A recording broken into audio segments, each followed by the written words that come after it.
सारी नेमतें अगर खाना है तो जुआ खेलो। करे तो हमें आके सपने में मारते हैं या फिर डांटते हैं, हमारे काम बिगाड़ते हैं।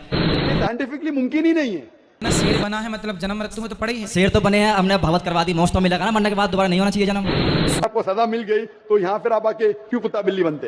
दुनिया में जितनी भैंसें तुम्हें दिखाई दे रही हैं ये सब पहले मर्द थे। लॉजिक गलत है ना आपकी। अस्सलाम वालेकुम दोस्तों, ये वीडियो मुझे बहुत ज़्यादा फनी लगा और उससे भी ज़्यादा इन पंडित जी का जवाब फनी लगा। तो आइए पहले इस वीडियो को देखते हैं। ठीक है जी। जैसे हमारे जो पितर होते हैं, पितर तुम कहते हो कि यदि उन्होंने पाप किया किसी मनुष्य ने, वे 84 या योनियों में भटक रहे हैं, ठीक है, तो फिर हम उनकी पूजा क्यों कर रहे हैं? क्योंकि वे तो शेर बन गए या कुत्ता बन गए, बिल्ली बन गए। अगर हम उनकी पूजा ना करें तो हमें आके सपने में मारते हैं या फिर डांटते हैं, हमारे काम बिगाड़ते हैं। वे तो शेर बन गए, फिर कौन कर रहा है ये? सभी थोड़ी बन गए। नहीं, जो भी बन गए हमें क्या पता वे क्या बने क्या नहीं। ऐसा है जैसे आपके पिताजी पुण्य करके मरे जी, तो वो तो मुक्त हो गए, पर आपके दादाजी के पिताजी कोई पाप कर लिया होगा उन्होंने, तो उनकी मुक्ति नहीं हुई, वो पड़े हुए हैं। जरा सा पुण्य मिलेगा तो उनकी सदगति होगी, तो वो पितृलोक में पड़े रहते हैं। कोई हमारे पूर्वज जो होते हैं ना, जरूरी नहीं है कि हमारे पिता के पिता के पिता के पिता जो सैकड़ों मर चुके हैं वो सब पितृलोक में हैं। भाई हम पुण्य करके मरेंगे तो हमारा उद्धार हो जाएगा, पर जरूरी थोड़ी है कि सभी पुण्य करके मरें।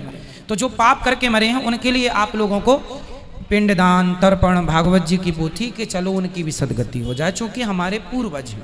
आप कहते हो कि भागवत से कि मनुष्य को मतलब कि जो मर जाता है सब मोक्ष मिल जाता है। ठीक है। यदि कोई मरने के बाद शेर बन गया सपोज डेट, हाँ, तो और मैंने उसके नाम की भागवत करवा दी संकल्प से, ठीक है, तो उसे मोक्ष कैसे मिलेगा? माने की संकल्प में तो आपका गोत्र होगा ना जी, तो आपके गोत्र में जितने आए हैं, हाँ, आपके पिता के पिता के पिता के पिता, सबका तो वही गोत्र कहलाया। जी, जी, जी, जी। तो उस गोत्र से सबको प्राप्त होता है। यदि आपके पिताजी या दादाजी या जो भी व्यक्ति हैं वो शेर बने हैं, तो शेर यदि उसे किसी प्रकार की दिक्कत है तो उस रूप में उसे, यदि वो बीमार है, नहीं ठीक है, आपने बताया था उसे मांस मिल जाएगा शेर को वहाँ पे। बिल्कुल। नहीं, मरने के बाद फिर वे जन्म से छूट जाएगा, पुनर्वी जन्म पुनर्वी मरणम से। नहीं, पुनरपि वो तो चक्कर में पड़े ही है ना। शेर बना है मतलब जन्म मृत्यु में तो पड़े ही है। शेर तो बने हैं, हमने भागवत करवा दी, मोक्ष तो मिलेगा ना, मरने के बाद दोबारा नहीं होना चाहिए जन्म। सुनिए, मोक्ष तो मिल जाएगा, उसके पापों से मोक्ष तो उसके ही कर्मों से मिलेगा। आप लोग जो कर रहे हैं उस कर्म से ये होगा कि वो जिस योनि में है उस योनि में उसे कष्ट नहीं होगा। माना कि शेर है और वो यदि दुखी है तो हो सकता है कि आपके पुण्य से उसको कोई दवा देने पहुंच जाए या उसका कोई मददगार पहुंच जाए। भाई कुत्ते को भी तो लोग दवाई दे देते हैं, सब कुत्तों को नहीं पर कुछ को मिल जाता है। कहने का तात्पर्य है उस योनि में यदि वो कष्ट पा रहा है तो उस योनि के कष्ट से तो वो मुक्त हो जाएगा, बट 84 के चक्कर से तो वो खुद के ही कर्म से जाएगा, है ना। यदि आपने उसके नाम की पोथी कराई है तो ये निश्चित है कि उसकी सदगति होगी, पर वो उसके पाप भोगने के बाद। पहले उसका पाप, अभी शेर के बाद उसे कुत्ता भी बनना होगा तो वो कुत्ता भी बन लेगा, मुर्गा भी बनना होगा मुर्गा, पर उसके बाद उसकी सदगति हो जाएगी।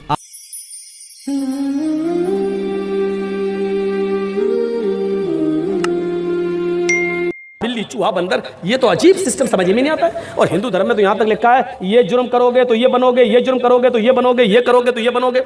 2-3 जुर्म हमें याद हैं। चोरी करोगे तो बिल्ली बनोगे, रिश्वत खाओगे तो कुत्ता बनाया जाएगा, किसी लड़की पर गलत नजर डालोगे शहावत की गलत तो तुम्हें अगला जन्म लड़की का होगा, हैं? जुआ खेलोगे तो भैंस का जन्म, चोरी करोगे तो बिल्ली का जन्म, रिश्वत खाओगे तो कुत्ते का जन्म, किसी लड़की को अगर गलत नजर से देखोगे तो अगला जन्म लड़की का। अकल में आती है ये बात? मनुस्मृति में लिखा है, अकल में आती है। अब इसका मतलब क्या निकालो जरा। जुआ खेलोगे तो भैंस का जन्म होगा, इसका मतलब क्या हुआ? दुनिया में जितनी भैंसें तुम्हें दिखाई दे रही हैं ये सब पहले मर्द थे, इन्होंने जुआ खेला होगा तब इनको भैंस का जन्म हुआ। अब इसका मतलब यह हुआ कि अगर दुनिया में कोई आदमी जुआ ही ना खेले तो इसका मतलब यह हुआ कि भैंसें पैदा ही नहीं होंगी। और जब भैंसें पैदा नहीं होंगी तो दूध कहां से आएगा, घी कहां से आएगा, मक्खन कहां से आएगा, दही कहां से आएगा, कौन देगा? अब इसका एक और मतलब निकालो। कोई पंडित जी हमारे सामने हो तो बात करने में मजा भी आए। किसी दिन योगी जी बुला ले, हमें बड़ा मजा आ जाएगा डिबेट में। मैं उनसे पूछूंगा अगर भैंसें ही ना पैदा हो तो फिर क्या होगा, दूध, घी, मक्खन, दही कहां से मिलेगा? देखिए क्या जवाब देते, कौन देगा ये? इसका मतलब ये है कि ये सारी नेमतें अगर खाना है तो जुआ खेलो, यही तो मतलब हुआ। चोरी करोगे तो बिल्ली का जन्म होगा। लो साहब, दुनिया में जितनी बिल्लियां ये सब चोर थी, पहले चोरी की थी इसलिए इनको बिल्ली का जन्म हुआ। अच्छा ये बताओ, बिल्ली का जन्म होने के बाद भी क्या फायदा हुआ? जब इंसान थे तो हमारा माल चुराते थे, जब बिल्ली बना दिया तो किसी की मुर्गी चुरा रहे हैं, किसी का दूध चुरा रहे हैं, खा जाते मुर्गी कबूतर सब खा जा रही है वो चुरा चुरा के। तो चोरी तो अब भी उसकी बंद नहीं हुई है। किसी लड़की को देखोगे तो तुम्हारा अगला जन्म लड़की का होगा। दुनिया में जितनी भी औरतें देख रहे हो ना पंडाल में जो आई हैं जलसा सुनने, ये सब पहले मर्द थीं। इन्होंने किसी लड़की पर गलत नजर डाली होगी तब इनको लड़की का जन्म हुआ है। बिलफर्ज से मान लो थोड़ी देर के लिए, अगर दुनिया में कोई भी आदमी किसी लड़की पर गलत नजर न डाले और सिर्फ अपनी मां बहन बेटी की नजर से देखे, तो इसका मतलब ये हुआ कि दुनिया में कोई भी आदमी अपनी मां बहन बेटी गलत नजर न डाले तो लड़की पैदा ही नहीं होगी, लड़की का जन्म ही नहीं होगा। और जब लड़की का जन्म नहीं होगा तो इसका मतलब क्या, वो बच्चे कौन पैदा करेगा? ये नस्ल इंसानी कहां से चलेगी? अफसोस होता है मुझे इस बात पर। सिख धर्म में पुनर्जन्म माना जाता है, हिंदू धर्म में भी पुनर्जन्म माना जाता है। क्या इस्लाम धर्म इसको मानती है? मैं प्रितपाल सिंह सिलीगुड़ी से आया हूं, आपसे जिज्ञासा रखता हूं। भाई साहब ने सवाल पूछा है कि सिख धर्म पुनर्जन्म में मानता है, हिंदू धर्म मानता है, क्या इस्लाम धर्म मानता है? भाई साहब आप लेट है सर इधर?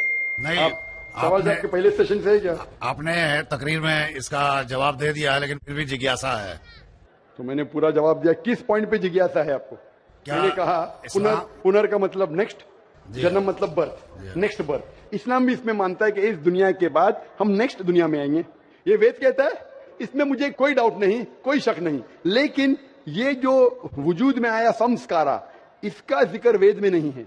ये हिंदू पंडितों ने कहा संस्कारा के बारे में, क्योंकि वो ये नहीं समझा सकते थे कि लोग क्यों गरीब पैदा होते, क्यों लाचार पैदा होते, क्यों कंजेनिटल हार्ट से। तो ये नहीं पता होने की वजह से फिलॉसफी वजूद में आई। लेकिन वेद में सिर्फ लिखा है पुनर्जन्म, जो कुरान में लिखा है, सिख धर्म में लिखा है, मुझे कोई इतराज नहीं। लेकिन ये मानना कि बर्थ फिर डेथ, फिर बर्थ फिर डेथ, फिर बर्थ फिर डेथ, ये साइंटिफिकली मुमकिन ही नहीं है। I can give you another quotation why it's not possible. आप समझ रहे ना? तो किस लॉजिक पे आप संतुष्ट नहीं है? मैं आपसे ये जानना चाहता हूं कि जैसे सिख धर्म में ये माना जाता है कि किसी व्यक्ति की मृत्यु हुई है, वो कहीं ना कहीं फिर जन्म लेगा, क्या इस्लाम इसको मानती है? नहीं, कहीं ना कहीं ने सिर्फ एक जगह लेगा, आखिरी, नेक्स्ट जिंदगी। और यही सही मानों में वेद में लिखा है, पुनर्जन्म नेक्स्ट जिंदगी। कहीं ना कहीं यहां पैदा हुआ, अमेरिका में करेंगे, बिल्कुल किधर भी वेद में नहीं लिखा है, वेद में कहीं नहीं लिखा है। ये पंडितों ने अपनी तरफ से पेश किया है। पुनर्जन्म जो कुरान में है और वेद में है, उसके मानी नेक्स्ट लाइफ हम मानते हैं। लेकिन कहीं ना कहीं यहां लेगा नहीं, एक ही जगह आखिरत में। और क्योंकि साइंटिफिकली ये लोग जो कहते संस्कारा, क्या आप अच्छे काम करेंगे तो आप स्वर्ग में जाएंगे, अच्छे काम करेंगे तो अगले जन्म में आप इंसान बनेंगे, बराबर कि नहीं? स्वर्ग में जाएंगे तो आने की जरूरत क्या? फिर स्वर्ग में रहना अच्छा ना, धरती पे क्यों आएंगे? फिर कुछ मतलब में स्वर्ग में जाके फिर वापस आते। अगर स्वर्ग में जाके इनाम मिल गया तो यहाँ वापस क्या आते? अगर नर्क में गए तो वापस जिंदगी में आके फायदा क्या? अगर आपको सजा मिल गई तो यहाँ फिर आप आके क्यों कुत्ता बिल्ली बनते? अगर आप देखेंगे आज दुनिया में क्राइम बढ़ रहा है क्या घट रहा है?